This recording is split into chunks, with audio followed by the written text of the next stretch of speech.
সাবেক প্রধানমন্ত্রী ও BNP chairperson দেশনেত্রী বেগম খালেদা জিয়ার বিদেহী আত্মার মাগফিরাত কামনা করে কিশোরগঞ্জে দোয়া মাহফিল অনুষ্ঠিত হয়েছে। এই সাবেক সংসদ সদস্য ও জেলা বিএনপির সাবেক সাধারণ সম্পাদক বীর মুক্তিযোদ্ধা মাসুদ হিলালির উদ্যোগে জেলা শহরের শোলাকিয়া এলাকার স্কলার্স ইন্টারন্যাশনাল স্কুল মাঠে এই দোয়া মাহফিল অনুষ্ঠিত হয়। আমি 50টা বছর দল করেছি, খুব একটা কিছু উন্নতি আছে।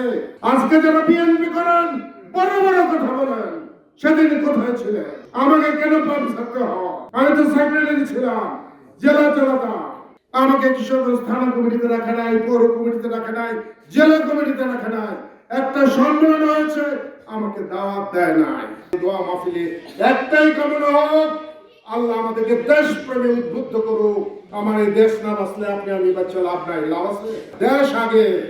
অনুষ্ঠানে বিএনপি ও অঙ্গ সংগঠনের বিভিন্ন স্তরের নেতাকর্মী, স্থানীয় ব্যক্তিবর্গ, সমাজসেবক সহ বিপুল সংখ্যক সাধারণ মানুষ অংশগ্রহণ করেন। দোয়া মাহফিলে বেগম খালেদা জিয়ার রুহের মাগফিরাত কামনায় দোয়া ও মোনাজাত পরিচালনা করেন চরশোলাকিয়া দারুস সালাম মাদ্রাসার প্রিন্সিপাল মাওলানা আব্দুল হামিদ। কোরআনুল কারীম থেকে তেলাওয়াত হয়েছে, আপনার রাসূলের শানে কয়েক মর্তবা দুরূদ সালাম পাঠ করে দরবারে হাত তুলে ধরলাম। রব্বে কারীম আমাদের ভুল ত্রুটিগুলি মার্জনা করে লক্ষ লক্ষ আর সব পৌঁছে দিন। আয় আল্লাহ, পিতামাতার কবরগুলি আল্লাহ জান্নাতের বাগিচা হিসেবে কবুল করে নিন। একই সঙ্গে তার জীবনের সকল ভুল ত্রুটি ক্ষমা করে তাকে জান্নাতুল ফিরদৌস নসিব করার জন্য মহান আল্লাহর দরবারে ফরিয়াদ জানানো হয়। পাশাপাশি মোনাজাতে দেশ ও জাতির শান্তি, সমৃদ্ধি এবং মুসলিম উম্মার কল্যাণ কামনা করা হয়। শেষে উপস্থিত মুসল্লিদের মাঝে তবারক বিতরণ করা হয়।